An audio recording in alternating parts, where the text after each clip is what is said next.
Welcome to JK Tells a Story, where real-life dramas unfold. Sit back and enjoy today's tale. Where did you get this?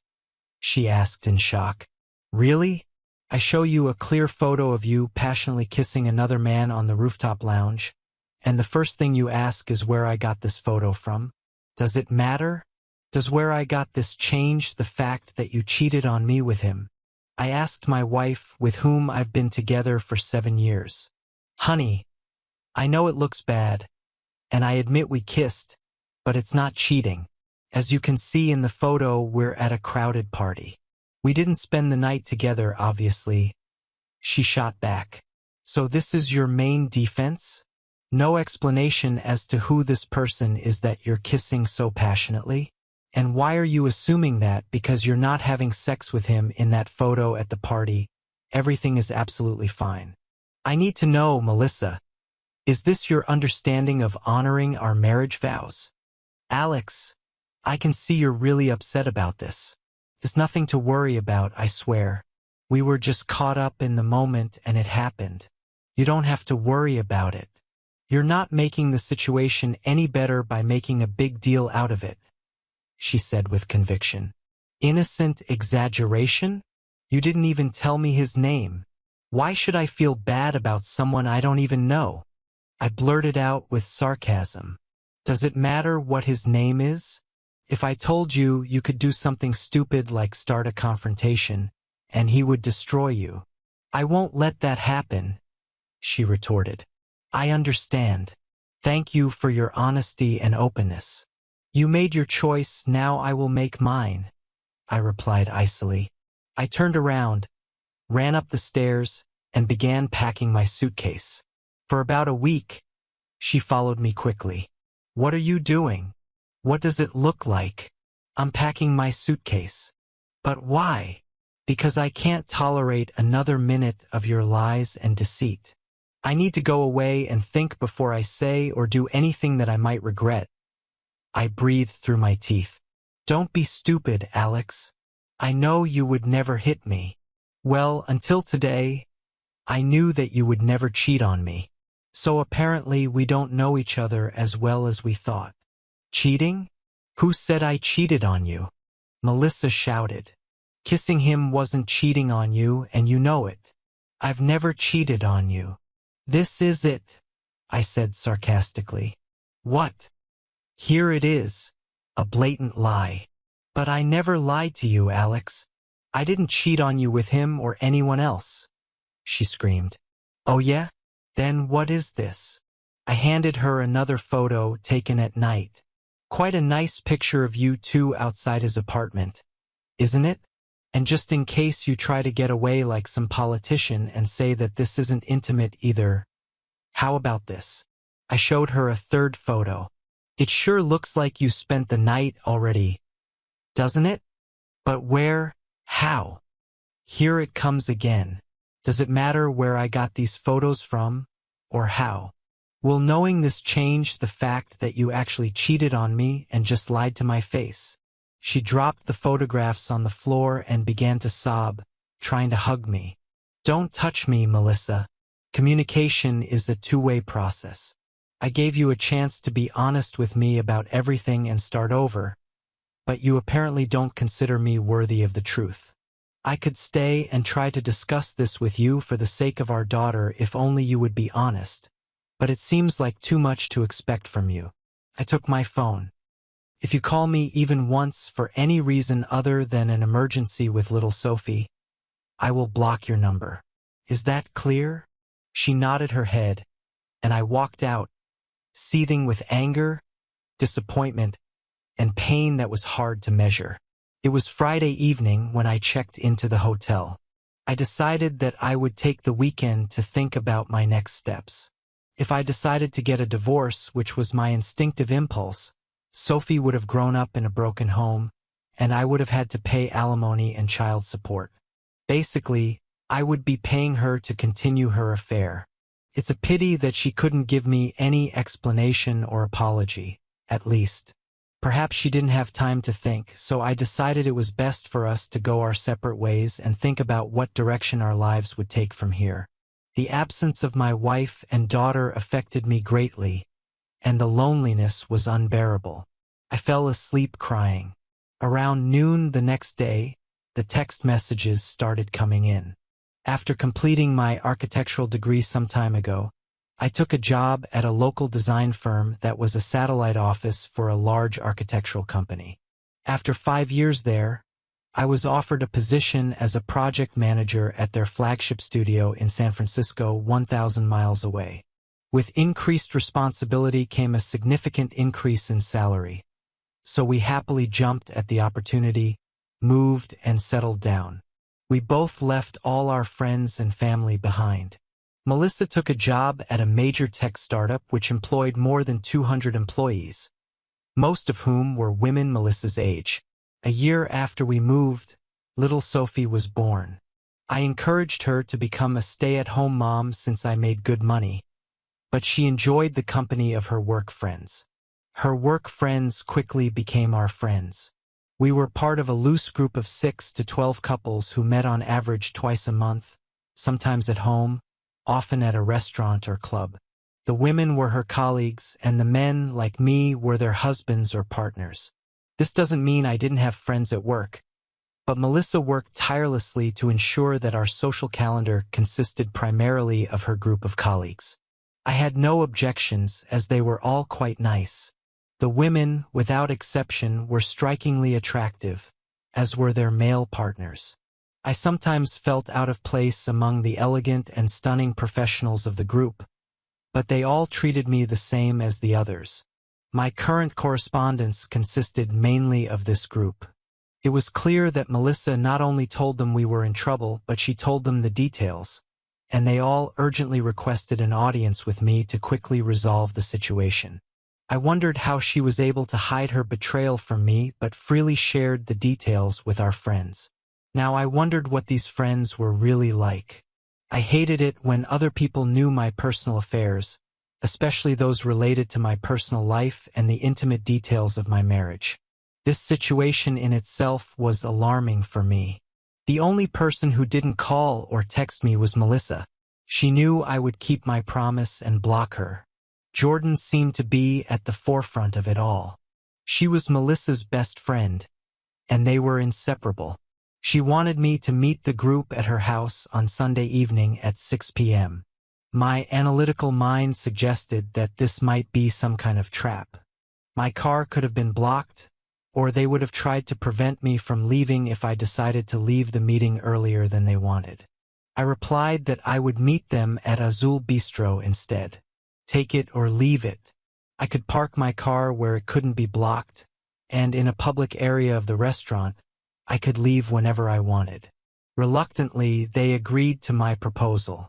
I agreed to the meeting for several reasons. One was the opportunity to get some answers to why Melissa did what she did. Secondly, I was interested to know what our friends thought about infidelity. Whose side would they be on?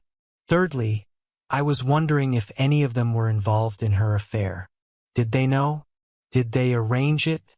If they knew about her extramarital activities, why didn't any of them share their concerns with me? I never back down from confrontation. I deal with almost every problem imaginable as a project manager and can behave well in almost any environment. I was looking forward to learning more so I could make an informed decision or put them in their place. I left my car in the parking lot near the store and walked into the restaurant. I assumed the group had arrived well before our agreed time to discuss strategy and prepare for confrontation. This made me laugh. There was only one seat at the setup table, and it was next to Melissa. She immediately stood up to meet me as I approached. I stopped her before she could come to me. "If you don't mind, I'd like to sit at the far end of the table, away from her. If you do mind, then I can sit comfortably at another table," I explained. Jordan quickly responded before Melissa could. "Of course that's fine, Alex. Kai, how about giving Alex your seat at the end of the table, please? Alex, sit down, you're our guest tonight, so dinner is at our expense. Let's all place our orders now." Our group was in a separate dining area of the restaurant used for additional seating. They must have arranged it for confidentiality. Everyone quickly placed their orders. Before I allowed Jordan or anyone else to take control of the conversation, I was determined to get at least one answer before continuing. I handed out 2 copies of a photograph of Melissa passionately kissing another man on the rooftop lounge, one facing left and one facing right. You all seem very, very interested in Melissa and me resolving our differences. I was shocked that she would tell our private matter to someone else before she and I had a chance to discuss it ourselves. But it just shows her continued disrespect for me and our marriage. I started. Jordan tried to speak, but I cut her off. Before any discussion even begins, I want an answer, and I want it now. Take a good look at this photo, everyone. Melissa is passionately kissing another man. She refuses to tell me his name. I'm sure at least one of you here knows who he is. You all say you want to help us solve our problems. Well, the biggest help I need right now is information. If none of you can be honest with me right now and present the facts as they are, then we have nothing more to talk about. Complete silence fell over the table. Even the talkative Jordan couldn't find anything to say. Not one of them offered to say that they didn't know the man. Not one of them offered to say who he was. I got my answer. Thank you for your time. I hope someone is very hungry and can eat my sea base. I just lost my appetite. No one here seems really interested in helping us repair our relationship. After everything I said, I got up from the table and left. Melissa called me, begging me to come back, but no one else did. It was obvious that our friends were her friends, not mine. Melissa, Jordan, and the group were stunned. They planned to have a reasonable discussion with me, but I completely brought down the entire meeting with my stubborn demand. It would take a serious strategy to get through to me, which they weren't prepared to do at the time. I didn't mention this at the restaurant, but I had already checked out of the hotel. I stopped at a fast food drive-thru and bought something to eat. Upon arriving home, I spoke to our babysitter that Melissa had hired for the evening, paid her, and thanked her for her services. I then quickly ate my food and proceeded to move my clothes and personal items into the spare bedroom. Over the weekend, I went to a local hardware store and bought a pair of matching locks similar to the ones we had on our front and back doors. I installed them on the spare bedroom and bathroom doors, keeping the only keys for myself, not to avoid verbal confrontations with Melissa, but to prevent her from trying to physically seduce me in the shower or in the middle of the night while I was sleeping. Once I was settled in, I spent time with my 3-year-old daughter, who was the light of my life, before giving her a bath and putting her to bed. Melissa must have realized I was home because my car was in the garage when she arrived at 10:15 p.m.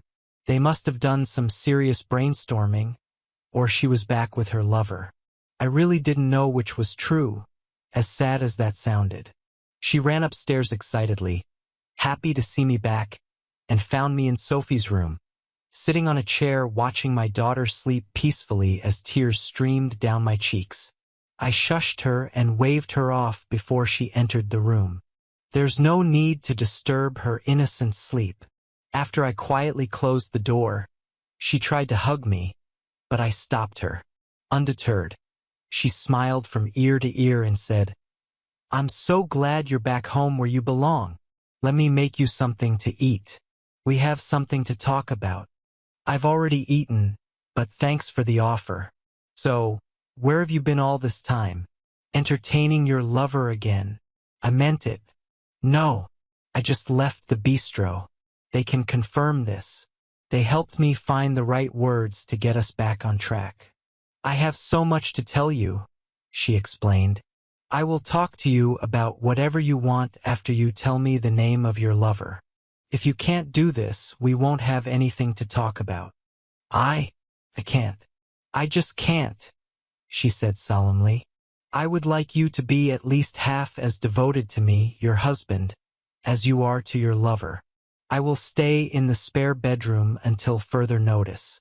Please stay away from me and never touch me." Who knows what disgusting diseases you are currently suffering from? But I won't let you keep me away from my daughter. She needs me as much as she needs you. If you ever decide that you are ready to talk, the next word you will say will be your lover's name. But if you're willing to sacrifice our marriage to protect him, then so be it. However, I do not want you to say another word to me until you are ready to say the name of your lover. As far as I know, you were making arrangements behind my back to pick up our daughter tomorrow and move in with him. She left, sobbing with her head down. A week passed, during which Melissa and I happily communicated with Sophie, but, unfortunately, not a word to each other. Finally, on Monday evening after work, I returned home to a big surprise. Things didn't look right before I walked through the door, but I guess they wanted to see me again. Nothing was said to cause any concern, but I felt like they were walking on eggshells. The first words I said were, "Where's Sophie?" I decided that adult conversation would not surround my daughter. I took her to the babysitter's house earlier. She got her ready for the night, Melissa explained.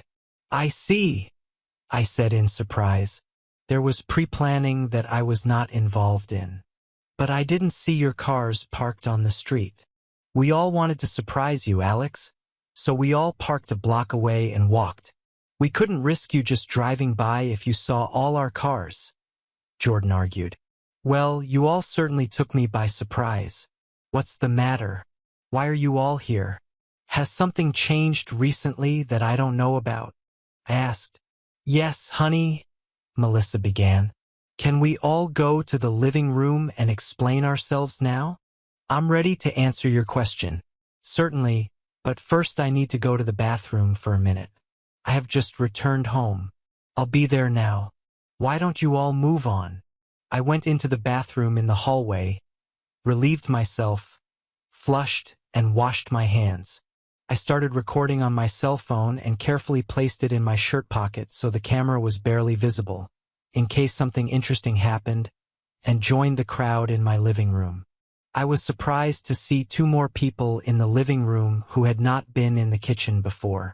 I immediately recognized the man Melissa had been cheating with, sitting next to a woman a little younger than him. Melissa began, Alex, you've already met everyone here except for Elliot Franklin and his wife Gail.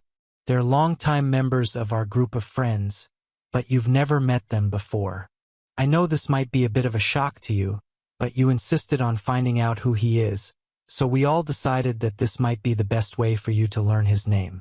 If you try to attack him, all the guys here have agreed to come between you. We don't want anyone getting hurt here tonight. So you're finally giving me a name to face, huh? A little late to worry about getting hurt, isn't it?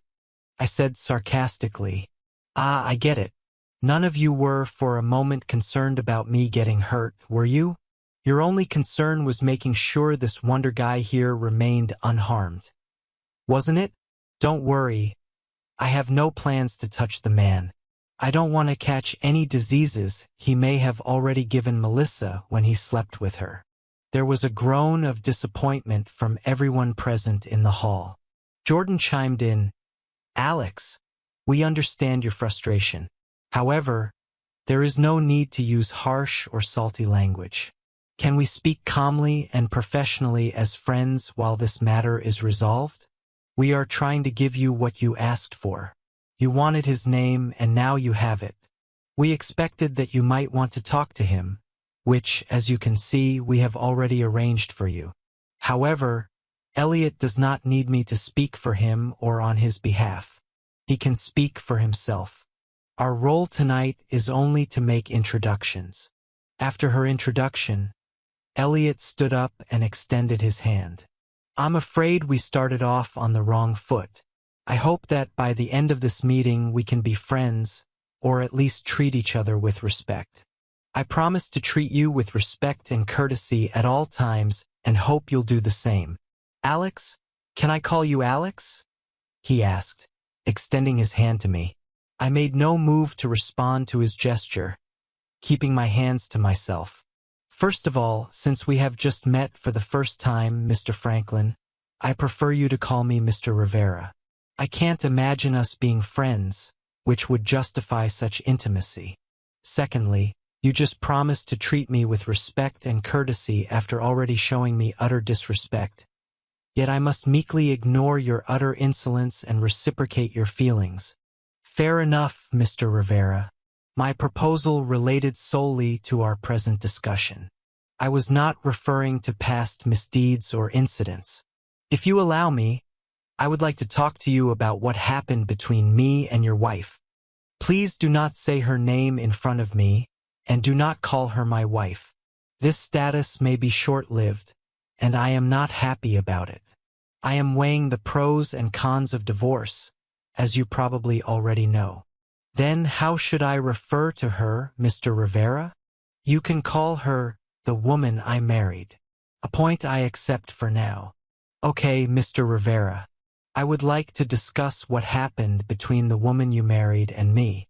I hope I can present the circumstances in a light that you will ultimately find acceptable. All ears, Mr. Franklin. Please enlighten me, I urged, and the man took a deep breath and began to make his point. Look around this room, Mr. Rivera. What do you see? I'll tell you what you see. A room full of extremely attractive women and men, including the woman you married and yourself. Do you think this is a coincidence? Don't you find it surprising that your best friends with whom you have enjoyed so many times are significantly more attractive than the average person? This group inevitably flocked together, like birds of the same feather. As the friendship grew, so did the intimacy and expressions of friendship. Every person in this room is in a happy, stable, and committed relationship. This is our first and foremost goal. Once each of us is confident in our relationship with our significant other, we realize that no force on earth can separate us from each other. And each of us here believes the same about you and the woman you married. As I looked around the room, I noticed that all the women were dressed provocatively. Not fully, but each woman was dressed in a way that emphasized her assets as much as possible. They were all smiling as if they were secretly flirting, trying to attract me. He continued, I may also suggest that my wife, Gail, is here. She is as beautiful to me as any other woman in this room, and we plan to spend the rest of our lives together. No man in this room, including you, will ever be able to take her away from me. This knowledge gives me the confidence to share her with others for our benefit and the benefit of others in our group. In return, she is comfortable sharing me with these other beautiful ladies. We are both learning and growing beyond what would be possible by remaining monogamous. It is an outdated and archaic term that no longer binds people together nearly as well as true love, which consists of trust, intimacy, understanding, sharing, and opening up the horizons to great and wonderful things for our marriages. How nice for you and your wife, Mr. Franklin, and the rest of this group to have a night with each other freely. But this has absolutely nothing to do with me and the woman I married. Sorry, Mr. Rivera, but didn't you just admit that you have less trust, understanding, and confidence in your relationship with the woman you married than every other couple in this room? Don't you see how wonderfully you both could benefit and expand your relationship by opening up to this? He spread his arms as if embracing everyone present in the room. If what you say is true, Mr. Franklin, then you just called every woman in the room, including the woman I married, easy. I am outraged that you turned her head and morals so easily. I find your actions despicable and disgusting. A gentleman never interferes in a marriage relationship, as you clearly have done. I see where your logic is leading, Mr. Rivera. Rest assured, this is not one-sided. You are also invited to embrace the concepts that we all hold dear here. You could be with any woman in this room right now if you desired. When you and the woman you married became part of our group, it was inevitable that you would be approached to participate with us at all levels. The woman you married, due to her daily interactions with colleagues, discussed this topic apprehensively, worried about your possible reaction. It was only after exhaustive conversations with her on the matter that she agreed to a one-time experiment, solely to find out whether she thought it was something from which you both could greatly benefit. She was very wary at first, but soon became convinced and realized that the experience could improve your relationship. If you had not confronted her so harshly that night, she planned to raise the issue with you and discuss the potential benefits that she thought the experience could bring. Mr. Rivera, the woman you married said that you confused her with your accusatory confrontation before she had a chance to fully enlighten you on the matter. She panicked and retreated into defense, not knowing how to correct the conversation with you in the hostile atmosphere that you created. I am confident that you will agree with everything that we suggest as beneficial for you and the woman you married.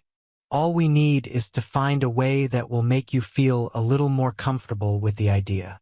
I see, I said, as if seriously considering everything he said. I then looked Melissa straight in the eye and asked, "Is this all true? You discussed all of this with them without my knowledge, and then agreed to test the waters with Mr. Franklin to see if you agreed that it was good for us as husband and wife, without even discussing it with me beforehand." Melissa nodded nervously in confirmation before explaining. They told me how wonderful it was to have this open relationship and how it had strengthened and improved their marriages. I wanted the same for us. When I went through this experience with Elliot, I appreciated the whole experience to find out how it could improve our relationship. Dear, please believe that my love for you has never wavered. I only wanted to show you what I learned from him, to convince you that being involved would be beneficial for both of us. She smiled sweetly as she finished, realizing that this was the first real conversation I'd allowed her to have with me since that night. So you expect me to believe that just one wonderful session with a super lover here has given you such skills? This wasn't actually your first time with him, was it? She looked down at her feet, unable to maintain eye contact, confirming my suspicions. Mr. Franklin intervened again. Don't you see, Mr. Rivera? We helped the woman you married understand the benefits. You might as well be involved in all aspects as well. Plus, there are other benefits that you may not have even thought of, he added. Please enlighten me about these benefits, I insisted. Well, Mr. Rivera, the woman you married will learn some valuable lessons during our lovemaking sessions, and will be able to bring that knowledge back to you when you make love, just like before. I see. So you consider yourself a Casanova of sorts? Huh? Mr. Rivera, I am a very experienced and attentive lover, and I am really good at training less experienced lovers like the woman you married. Under my guidance, she will blossom, grow, learn, and make sure that you also benefit from her new experiences. Her time with me and others will allow her to broaden her horizons. Please don't become defensive as I explain this. We all go through periods in our lives when we become complacent and stuck in a rut. Love relationships can lose some of their luster. With no intention of insulting you, the woman you married mentioned that she would like to try new things. I looked Melissa straight in the eyes again. When have I ever resisted any attempts to try something new? If you had the idea that we needed to spice things up in our relationship, why didn't you ever discuss it with me before you slept with him? She shyly replied, Please don't take it as a bad thing, darling. You're such a gentle and sweet lover, and that's what I need most of the time. But sometimes I want things to be more energetic and direct. That's what Elliot showed me. He never tried to take your place in my heart. He's your complete opposite and showed control and dominance that I really liked. I barely managed to restrain myself from lunging at him and trying to break his neck.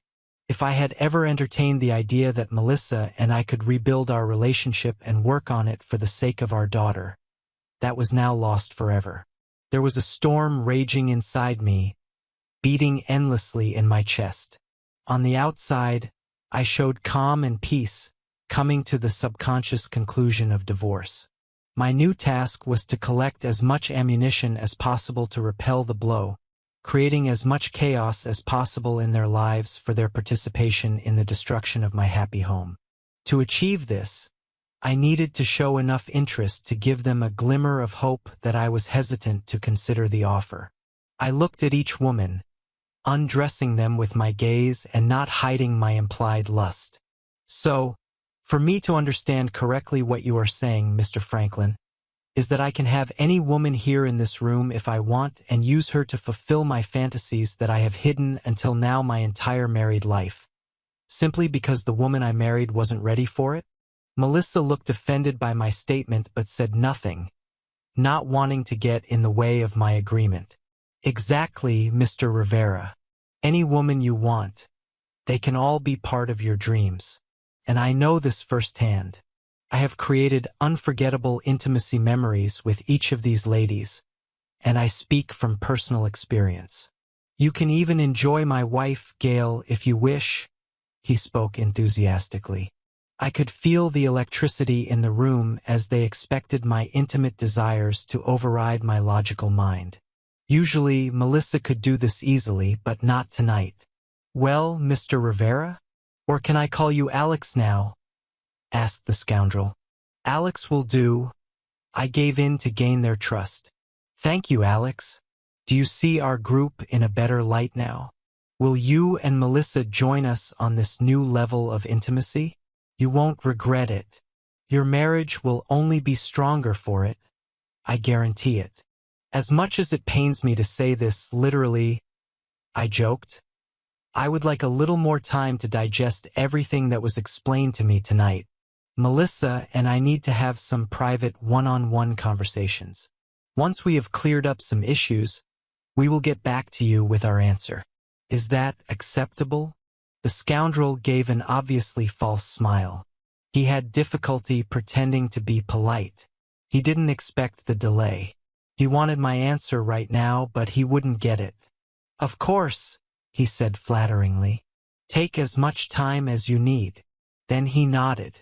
3 strong men quickly grabbed and held me in place. I couldn't move. Although I was held tightly, I did not feel threatened. It was just an unexpected move. Melissa walked over, pulled my cell phone out of my shirt pocket, and started clicking away, deleting all my records. Please understand, Alex. We want to try to trust you, we really do, but until you fully become one of us, we must take steps to protect ourselves. It was very obvious that you were recording the events of this evening on your cell phone. We just cannot afford this level of trust in you at the moment. Melissa nodded towards the villain. She asked him, Is everything deleted? All of it. Melissa nodded, saying, Yes, there is no record of today's events. She then returned the phone to my pocket. It then became very clear that she was already a full member of their group, since he trusted her to carry out this task against my wishes. I showed the look of defeat that the scoundrel was looking for. Mr. Franklin continued, You see, Alex, don't be so disheartened. I want to believe that you decided to keep the recording mainly to better choose who you will be with when you fully join our group at the highest level. But please understand that we just can't take the chance.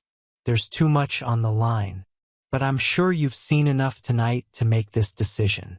Off the record, every girl here can leave a lasting impression on your body if you give her a chance. We'll see you as soon as you can. Okay?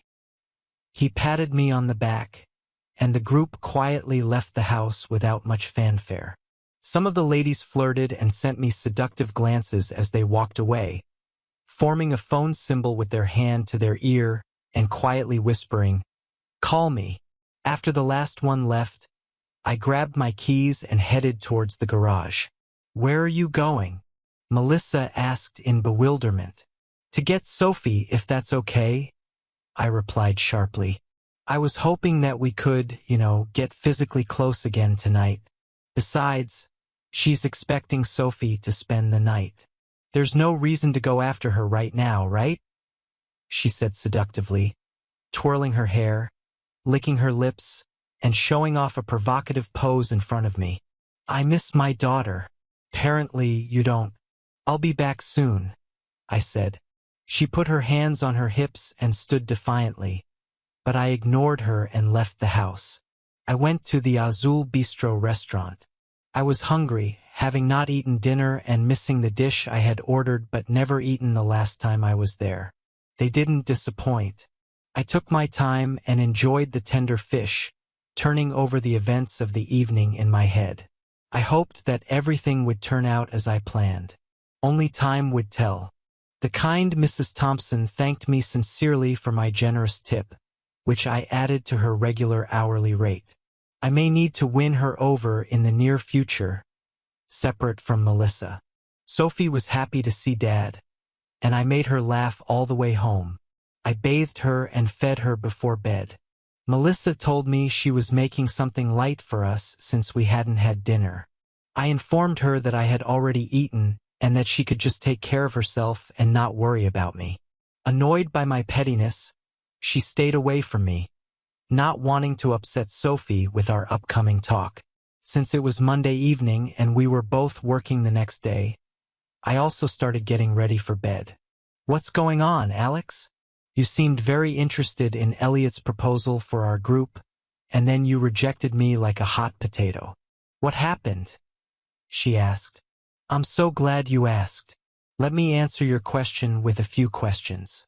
Maybe your answers will give you some insight," I suggested. "Go ahead," she agreed.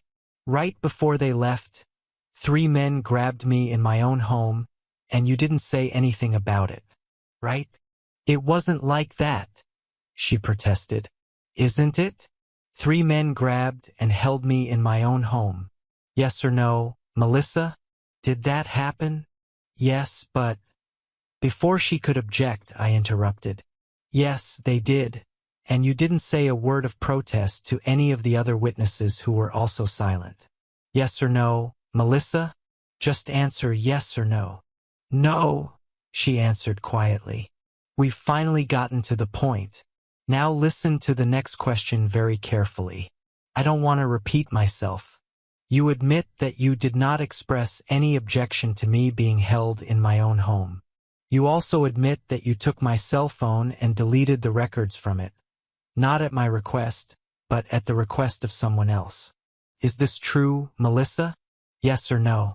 Is it true?" Melissa looked down at her feet. "Yes, that's true. I didn't think of it that way. You're making it sound like a betrayal on my part." "That is a betrayal, Melissa. Now, back to your first question. Why did I reject you like a hot potato? What happened? Your own answers should reveal to you the truth about why I did this.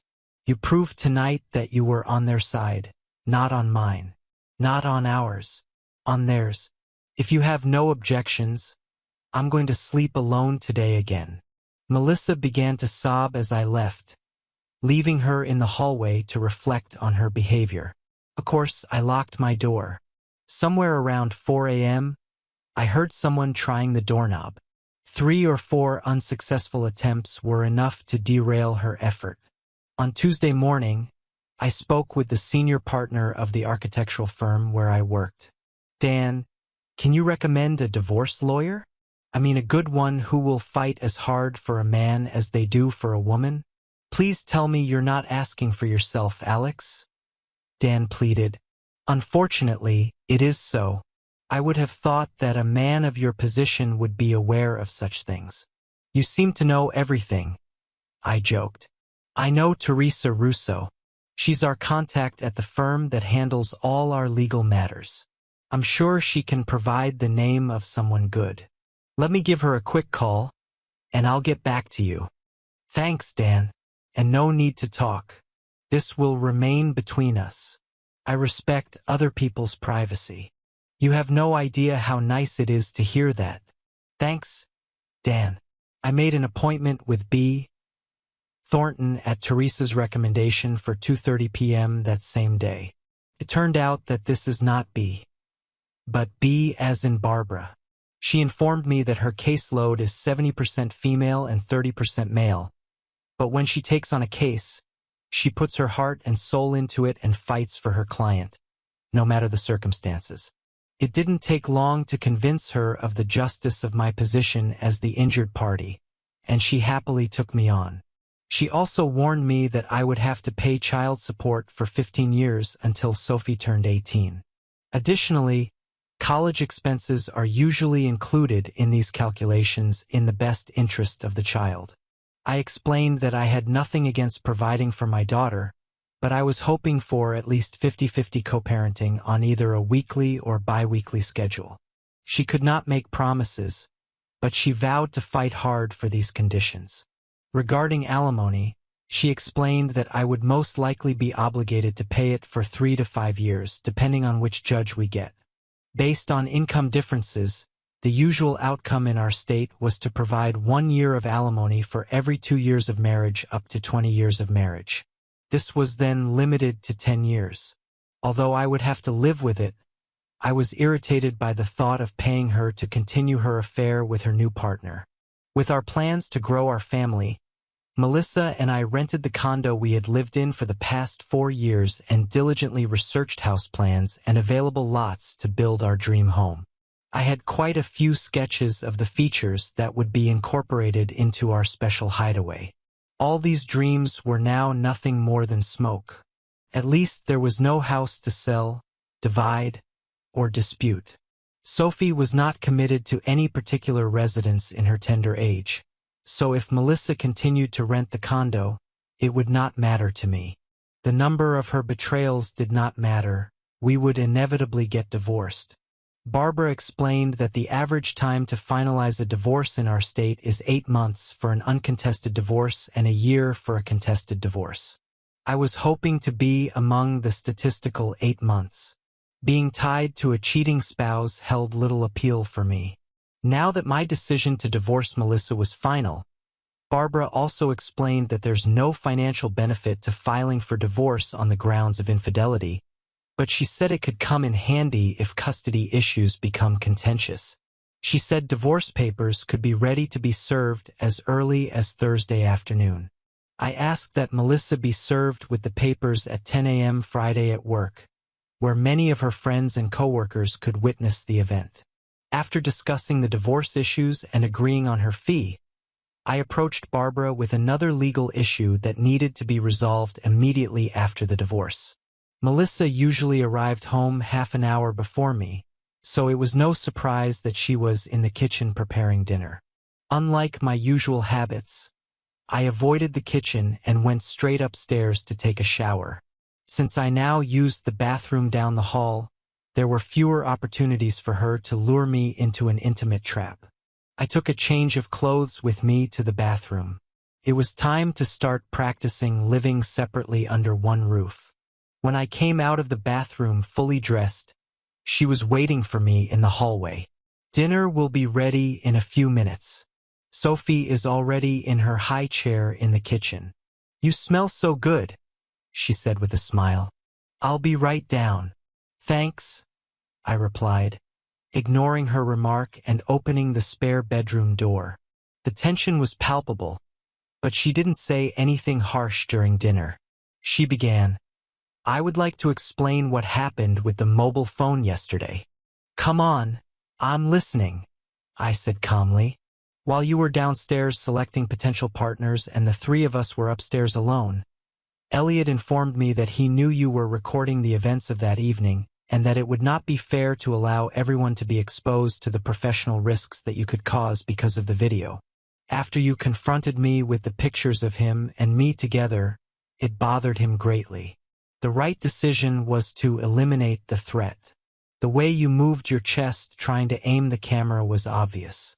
He said that they couldn't leave that night until the threat was neutralized. Not knowing if the password was set on the phone, they were willing to take it with them and return it later after it was cleared. Elliot suggested that I could prevent this if I deleted the entries before your eyes. I see. And why in the world did they think you would agree to do such a thing to your husband? Because I gave them my word, Alex. I don't understand. What do you not understand? Didn't you give me your word to remain faithful to me on our wedding day?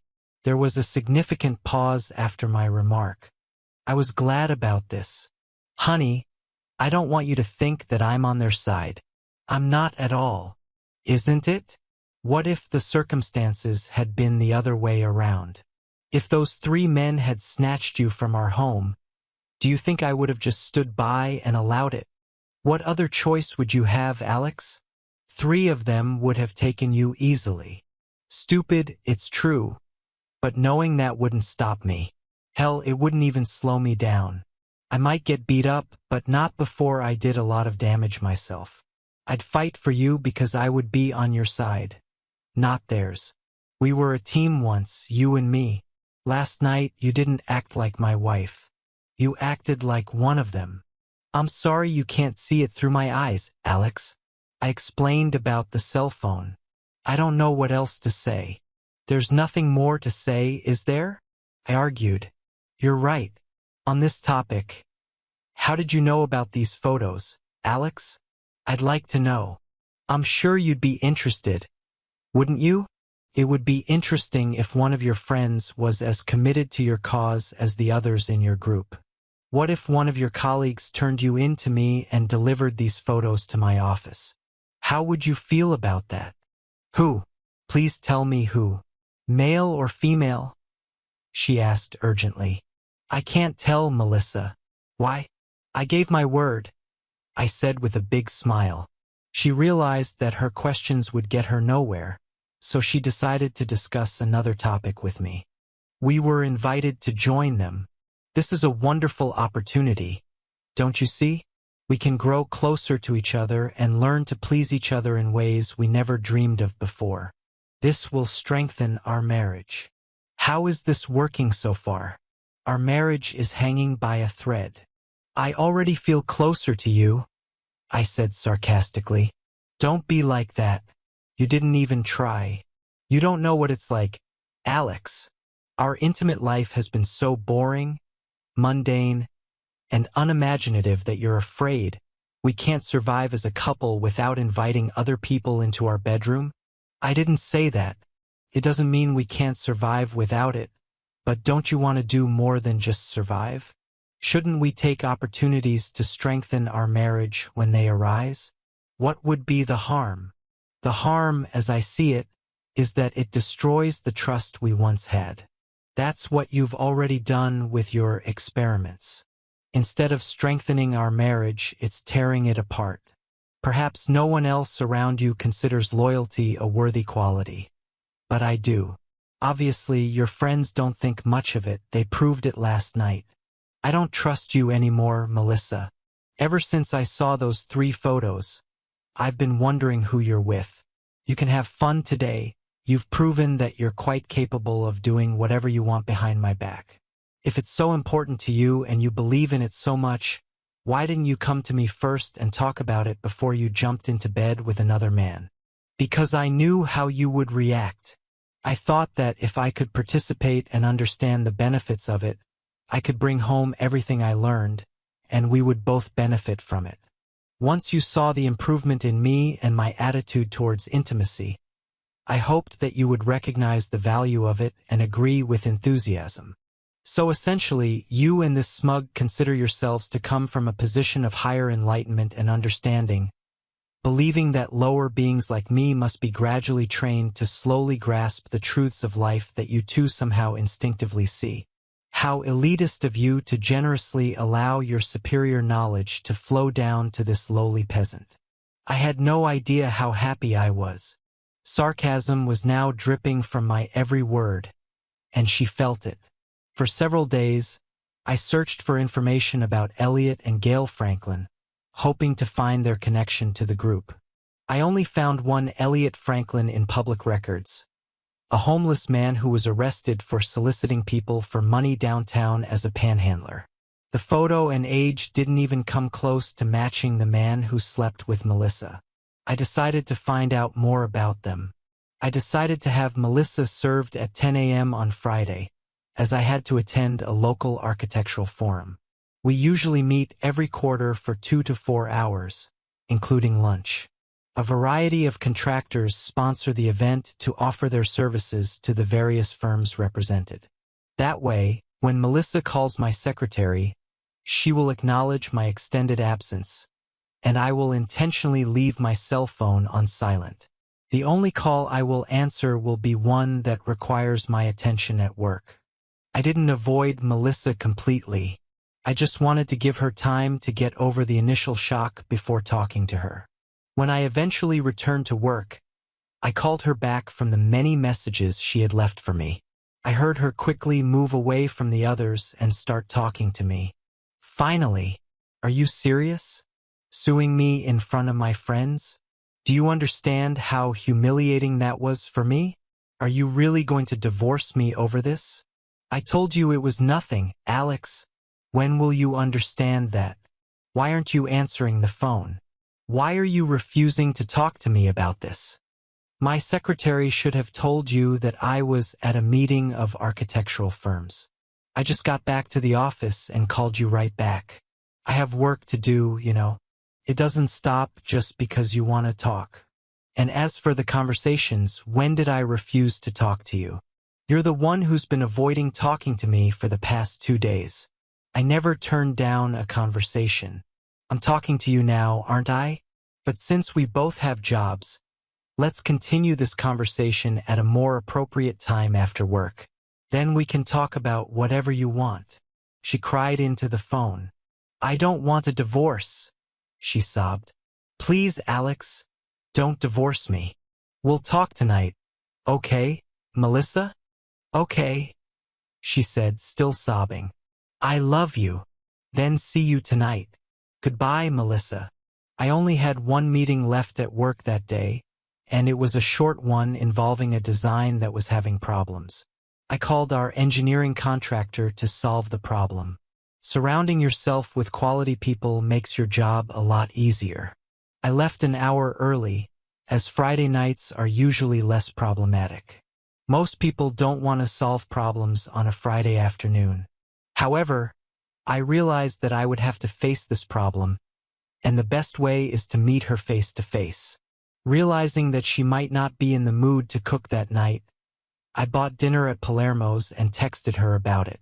She arrived shortly after me. I took Sophie's bag and carried her out of the car and into the house.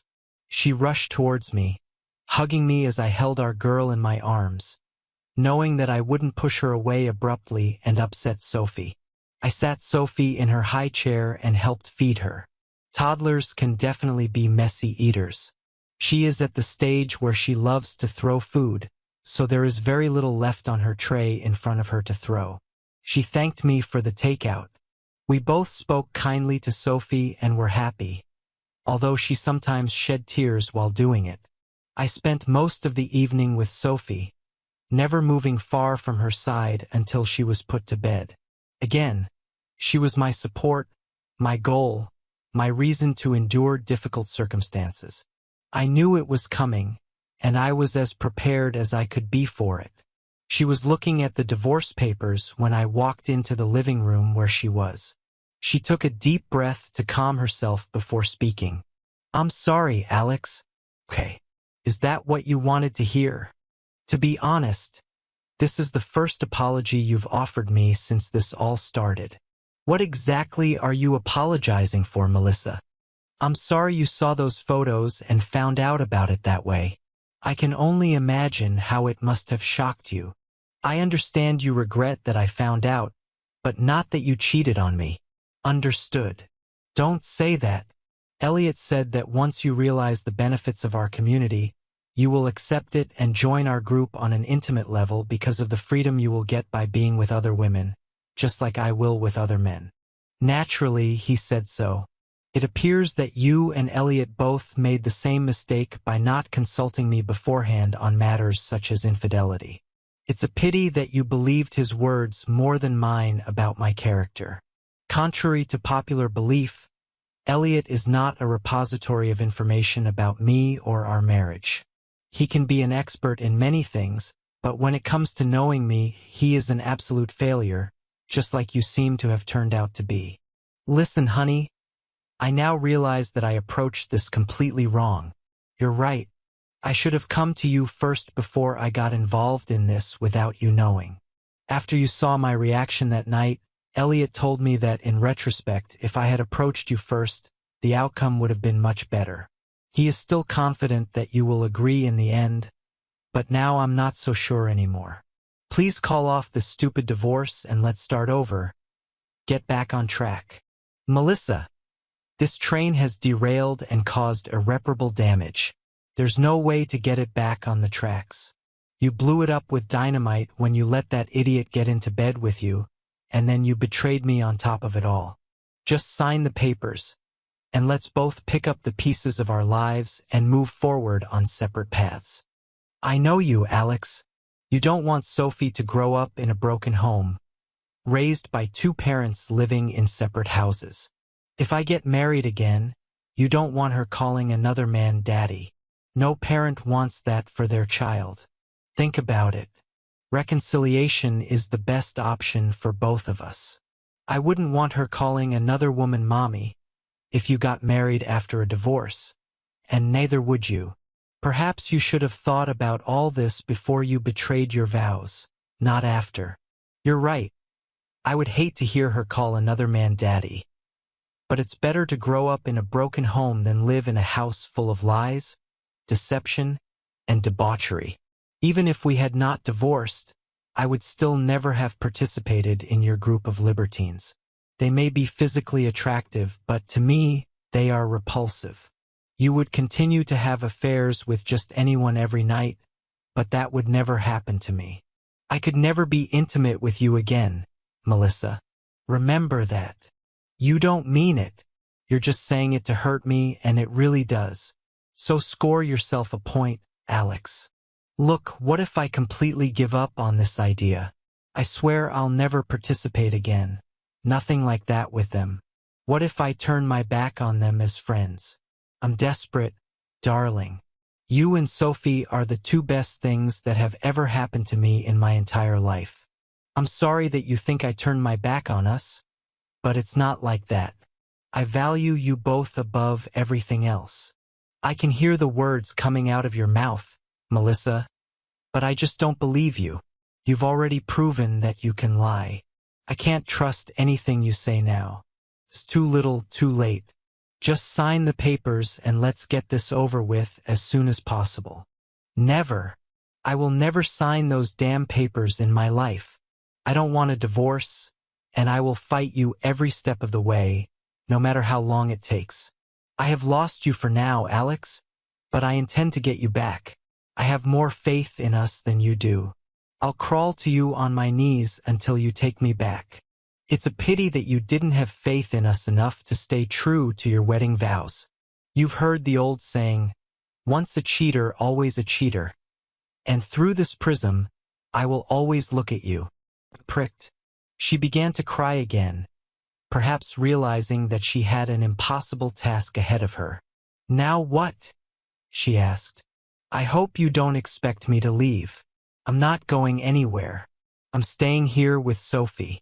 Besides, neither of us has anywhere to go, she said. You're right about that. With you out of the picture for me, Sophie has become my whole world. I don't want to spend any more time away from her than necessary, so I've decided to continue living here while the divorce is going on. She jumped for joy, clapping her hands. I continued, don't worry, I'll stay away from you.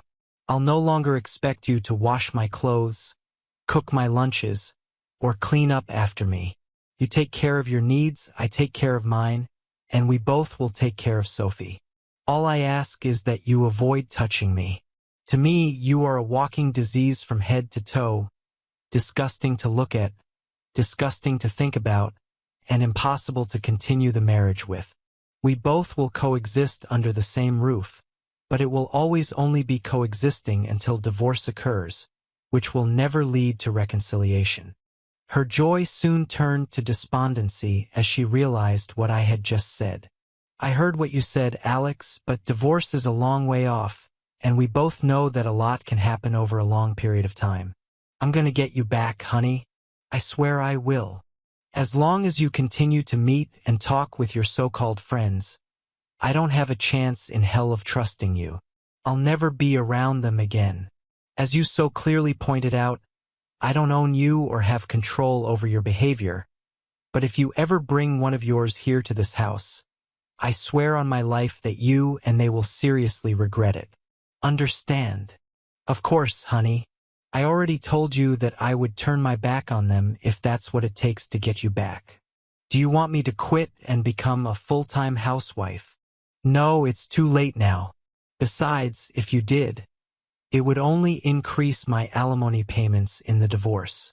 She didn't like my remark but kept a cheerful smile for my sake. I decided that our days of confrontation were behind us.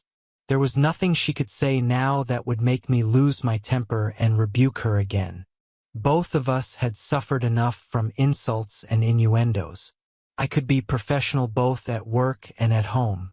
I decided to treat this as a temporary business arrangement. Nothing was allowed to interfere with my time with my daughter. For a couple of weeks, we had short, polite conversations, talking only about what was necessary. Surprisingly, we agreed with some of my lawyer's suggestions. In the interim, I would pay all the rent if Melissa paid all the utilities. I canceled all utilities that were in our joint names and resigned them in our name only. Both of our cars were already paid off, so we each paid for our own gas and insurance. Each of us took care of our own food, so there was no need to share food. Separating from her financially was not as difficult as I expected. Since I was still paying the bulk of our expenses, she was amenable. I transferred half of our savings to a new account in my name only and left the remaining amount in the account in her name only. She became quite angry with me for a few days after this, but soon realized that I was only complying with what was outlined in my terms of the divorce agreement, which she still politely refused to sign. After I completed all my actions, she decided to take a few steps of her own. She started dressing more and more provocatively when she was around me. She dressed conservatively for work, but after her evening shower, she invariably appeared in skimpy and sometimes see-through clothing. 5 months after she was served with the divorce papers, she told me that she was going out with Jordan, her best friend, on Saturday nights, if I didn't mind babysitting Sophie. I replied indifferently that it was fine as long as she didn't bring her or any of her lovers here to the house. I decided to join a rock climbing group sponsored by my employer on Saturday nights. When she was out, I had fun challenging myself on the walls, and Sophie was delighted with the amount of attention from the staff at the children's area. It was much better than sitting at home, wondering what Melissa might be doing or who she might be doing it with. One time I came home after her, and she asked where I was with Sophie. I told her the truth.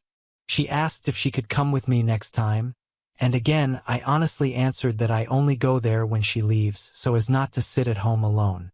My answer disappointed her greatly, but pleasing Melissa was no longer my concern. She often asked me how we could get back to a loving relationship if I never gave her a chance. She never signed the divorce papers. Took a whole year. 6 months after filing the lawsuit, Barbara Thornton, my lawyer, contacted me, saying that Melissa's lawyer successfully achieved 10 mandatory family counseling sessions, 2 per week. I had to be present and couldn't just sit there without saying a word for the entire session. I had to answer every question the consultant asked me. I asked her if I could answer each question with the same simple, short sentence. Barbara said she didn't care what I said as long as I said something related to our marriage. I thanked her and hung up. Of course, Melissa's lawyer arranged for the marriage counselor to side with the wife and easily blame the husband. I didn't care what the therapist thought of me, as long as I lived up to the letter of the law. I responded to every question and statement from both Melissa and the therapist by saying, I do not want to remain married to a woman who was cheating. It didn't take long before they both became irritated and angry with me, but while my repeated remark may have been brief, it also applied to our marriage.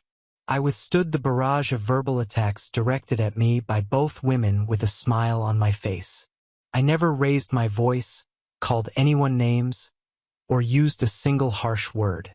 After the 5th unsuccessful session, The therapist canceled the remaining sessions, citing unproductiveness and a waste of time.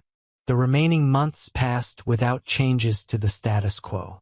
I continued to spend every free moment with Sophie and could tell that she felt the special connection that I had worked so hard to create. For days before the divorce hearing, Melissa moved out of the house and took Sophie with her. I was also served with a restraining order against both of them until their court date. After that, Barbara contacted me with 2 pieces of news. I tried to warn you, Alex. She now claims that you abused her on 3 separate occasions.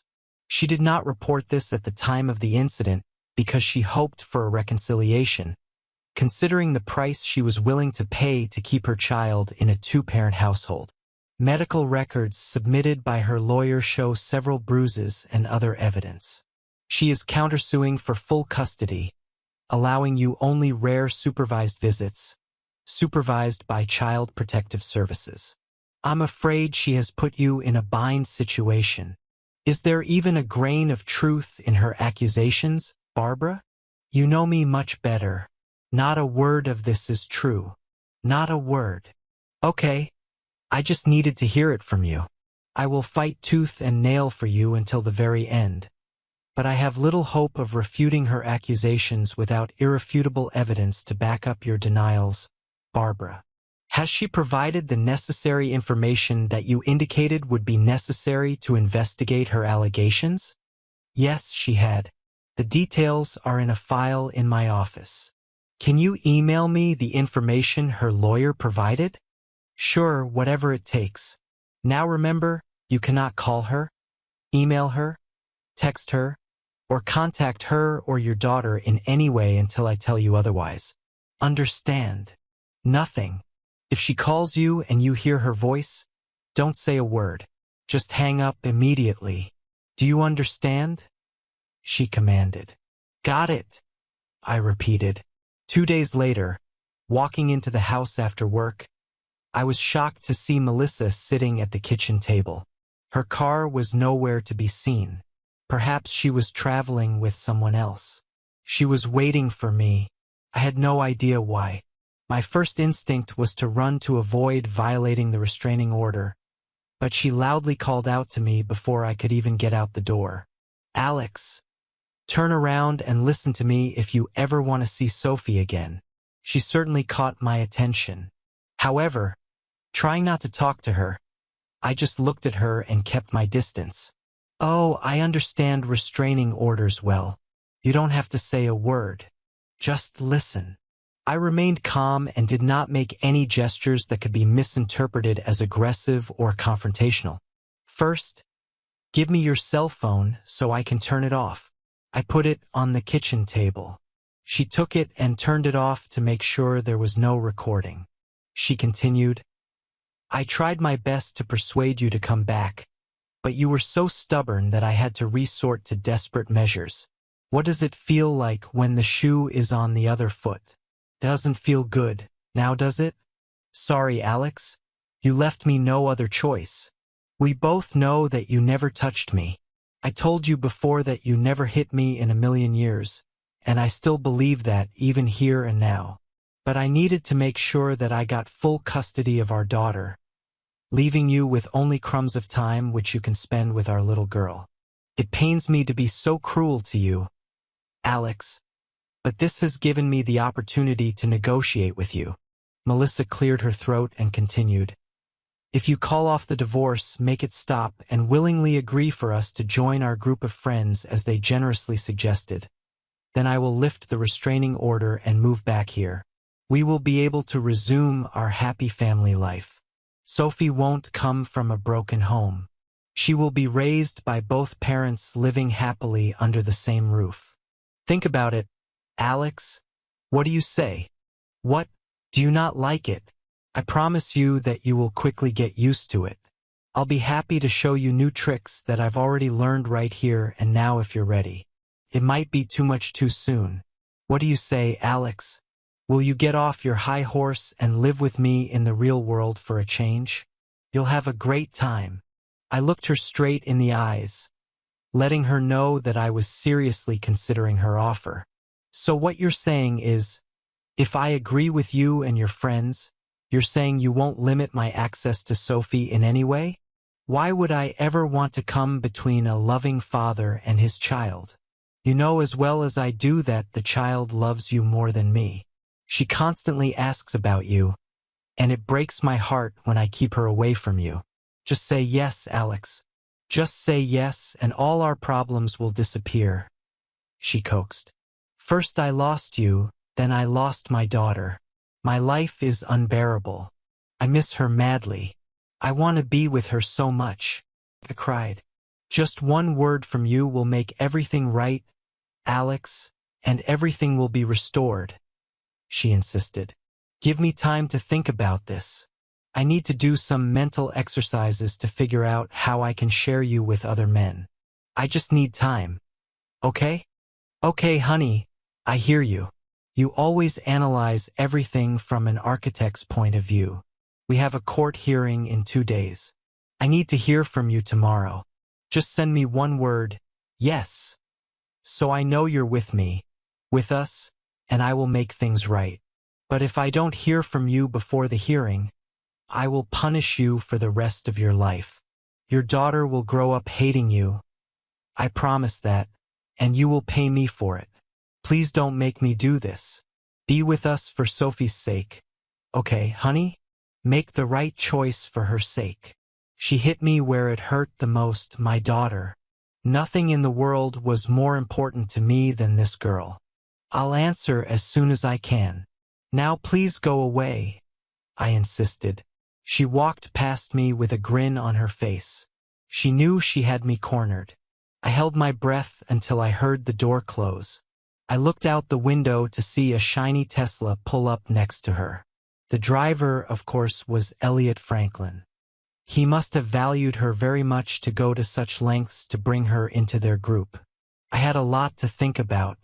Barbara informed me that my presence at the divorce hearing was not required. My being there wouldn't change the outcome, but I wanted to be there. As I left the men's room to head to the courtroom, Melissa walked up from somewhere and blurted out, "You had your chance, you stupid idiot. I'm going to tear you apart. Your daughter will never know your name, and she'll grow up calling another man father. I will marry a real man who is not so insecure, who trusts and believes in me. In our marriage, who is ready and open to new experiences, unlike you." She spat in my face and quickly walked away, causing gasps from the audience who wondered what cruel crime I had committed against such a beautiful woman. I took out a handkerchief and wiped my face. I only hoped that my lawyer was half as good as her reputation was said to be. As I walked into the courtroom and sat in the back, waiting my turn, it was a busy day in court. It was interesting to listen to some crazy divorce cases while I waited.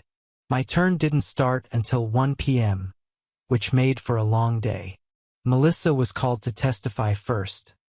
First because she filed a restraining order and made allegations against me. Divorce was a minor issue compared to this. I listened carefully as she testified about everything I was accused of, including the dates, times, and specific locations of the alleged attacks. This was her bargaining chip for getting custody of the child support, and possibly even jail time for me. After she tearfully talked about her terrible days and beatings at my hands, my lawyer quietly doodled flowers in the margins of her notes. Melissa and her lawyer seemed stunned that my lawyer didn't ask her more questions.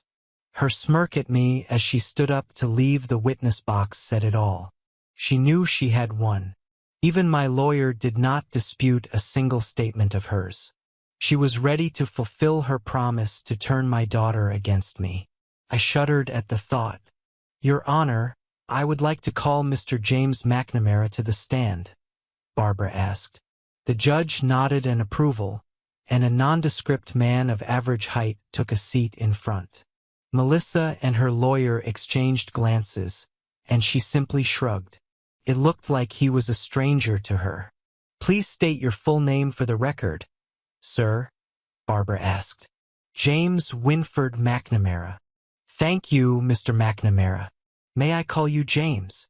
"Jim," Please call me Jim. Sure. Thank you, Jim. Could you tell the court where you work and what your business does? Yes, ma'am. I own and operate McNamara Investigations and Security. Jim, could you please tell the court how you met my client, Mr. Rivera? Yes, he came to me about 14 months ago with concerns about his wife, Mrs. Melissa Rivera. He suspected infidelity but had no proof. We offer private detective services to confirm or refute such suspicions, and he contracted with us on the spot. I see. And what did you discover during your surveillance of Mrs. Rivera, Jim? We were able to gather evidence of her infidelity and provided him with 3 photographs documenting her relationship with another man. Were the photographs you provided him the only copies in existence of her connection? No, ma'am. We store all photos and recorded videos on secure cloud servers. We take maintaining the chain of evidence very seriously.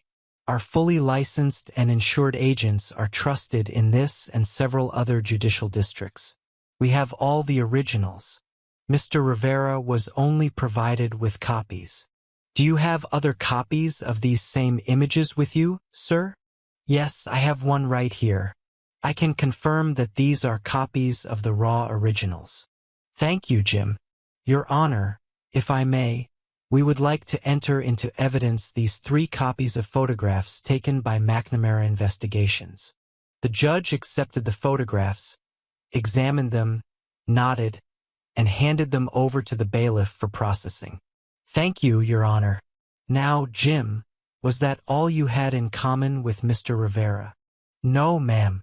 He was concerned that a relationship with an unidentified gentleman could be ongoing and asked me to suggest ways to determine whether this was the case.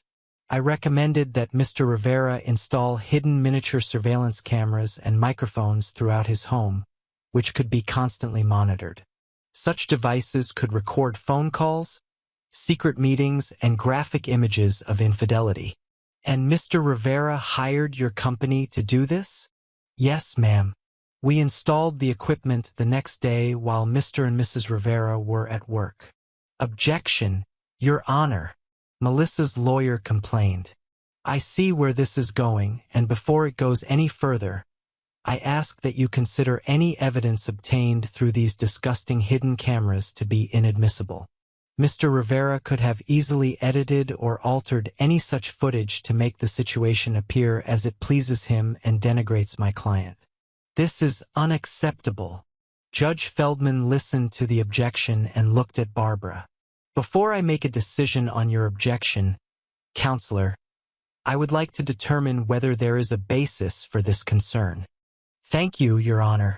Jim, can you explain to the court the nature and type of CCTV system that you installed in Mr. Rivera's home at his request? Of course. The cameras transmit data to a laptop hidden in the crawl space under the house. The laptop is connected to a wired Ethernet which constantly transmits all collected data to our secure cloud servers.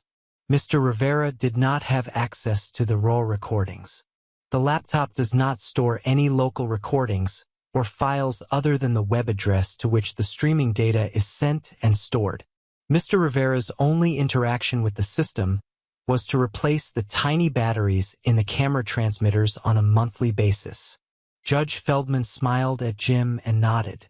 I've seen you in my courtroom before, Mr. McNamara. Your firm has a stellar reputation. Objection overruled. Thank you, Your Honor, Barbara said, pleased. Jim, you heard Mrs. Rivera's statement accusing my client of assault. She handed him a piece of paper. These are the dates and times of the alleged attacks as described by Mrs. Rivera. In your opinion, Jim, is there any basis to these charges? No, ma'am. None. How can you be so sure, Jim?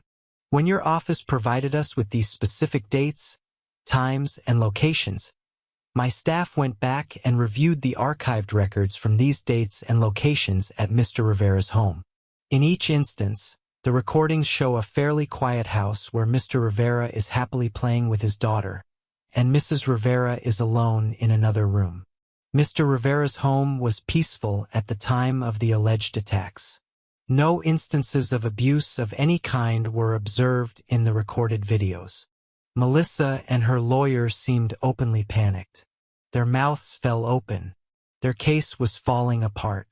Jim, can you offer any additional information about the charges she has made against Mr. Rivera? Yes, ma'am, I can. I have here a transcript of a telephone conversation made by Mrs. Rivera the day before she moved out. Of course, this is only her side of the conversation, but in it, she clearly says that she hates to resort to this against her husband, whom she loves very much, but resorting to having someone else beat her up so she could claim it was him was obvious. She stated she was going to use this as leverage over him to convince him to give in to her desires. Objection, Your Honor. This is hearsay, her lawyer exclaimed. I can provide the original recordings of her making all these statements in her own voice if necessary, but this transcript is an accurate reflection of the words she spoke on the phone to someone other than her husband, Jim protested indignantly. Melissa's lawyer sat down and offered no further objection. Thank you for your expert testimony. There are no further questions, Your Honor, Barbara said and sat down. Judge Feldman looked at Melissa's lawyer. Do you want to ask questions of this witness? Devastated, he said. No questions, Your Honor. Judge Feldman instructed. You may sit down, Mr. McNamara. Thank you. After my private investigator took his seat, the judge continued, I see what's going on here. An innocent is being accused of crimes he apparently did not commit in an attempt to sway the court in favor of full custody for the mother of the child. In the process, Mrs. Rivera committed false statements. False statements are a third-degree felony and can result in up to 36 months in prison. A recording of this hearing will be turned over to the district attorney's office for possible criminal charges. I hope they will file charges against you, Mrs. Rivera. I am here and now granting full custody of the child, Sophie Rivera, to her father, Alexander Rivera. Mrs. Rivera will have visitation rights at Mr. Rivera's discretion. Mr. Rivera, I strongly advise you to be generous with visitation rights. Your child needs time with her mother. I nodded in agreement to the judge. She continued, As for alimony, I am inclined not to award any given Mrs. Rivera's cruel treatment of her husband, but I have compassion. Alimony in the amount of $1,000 per month, payable on the first of each month, will be awarded to Mrs. Rivera for a period of 42 months. Each party will retain their respective automobiles. Checking and savings accounts will be divided equally between the spouses based on the balances that were in the accounts on the date of filing of the divorce. Each party will retain their respective retirement accounts. Since Mr. Rivera will have primary custody, child support will not be ordered by the court. Mr. Rivera, as your daughter's guardian, I give you the authority to decide your current residence.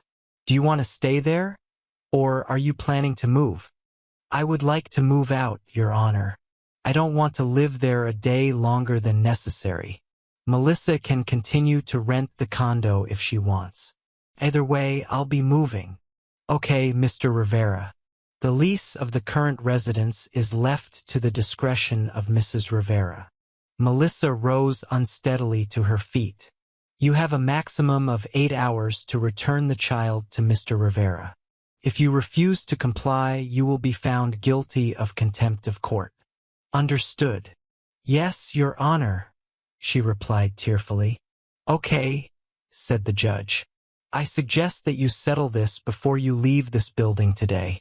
All restraining orders are lifted, and I am here and now granting the petition for divorce in Rivera versus Rivera. Both of you must receive your divorce papers within 30 days. Melissa was devastated when she realized she had lost her family. She approached me to carry out the judge's order. If you don't mind, Alex, I'll bring Sophie to your house after dinner today. I'd like to spend a few more hours with her before I give her to you. You don't have to do that, Melissa. I was just waiting to see the outcome of these hearings. I've already found a new apartment, and I'll ask some friends to help me move there as soon as I leave here. I handed her a piece of paper. Here is the address of my furnished apartment. I'm only taking Sophie's things, my personal belongings and tools. You can take all the furniture. Drop Sophie off at this address tomorrow at noon. I should be settled in by then. She nodded at me sadly. For what it's worth, I'm sorry. Really, this is not the outcome I ever imagined. Well, since life with me was so boring and monotonous, from now on, you can have the exciting and loving lifestyle you've been craving without me. Good luck in your next open relationship, I quipped. She didn't respond. Alex, I want to thank you. For what? For not going after Elliot and Gail Franklin. They really are wonderful people. It's a shame you'll never get to know them like I do. She expressed her gratitude. You're welcome. I don't care about Elliot or Gail. As far as I know, they don't even exist for me. No, not Elliot, not Gail. But you know who really interests me? The company where you work. I found out from the HR department that your company has a very strict harassment policy because there are a lot of women working there, and they want to protect them from predators. Tomorrow, I will file a lawsuit against your company, claiming that gross violations of their policies have caused the destruction of my marriage and almost cost me my daughter. Ronald Hernandez will be named as the main culprit. It seems he slept with over a dozen women working there, violating company policy. You may have heard of him. He's your manager. Melissa stood there in disbelief, her mouth opening and closing like a fish out of water. I continued, as it turns out, I already knew her lover's real name from day one. My private investigator is very good at what he does and worth every cent he charges. An architect always approaches a problem from a knowledge perspective. If we don't have the answer, we find someone who does. That's what we do. Barbara, my sharp lawyer, filed a lawsuit against Melissa's tech startup for $1.2 million and settled it for a tidy $1 million. She kept $250,000 and I got the rest. On the day I received the settlement check, I wrote Melissa a check for $442,000 in one payment. My child support obligations were paid in full by her own company with a large margin. Now I could build my dream home. Rumors spread quickly in the workplace. Quite a few single women where I work look at me as potential prey, but having just gotten out of this crazy marriage, I think I'll focus on Sophie for a while before diving back into social dating. Free at last. Thank you for your viewing. See you next time. If you enjoyed this, subscribe to JK Tells a Story for more tales.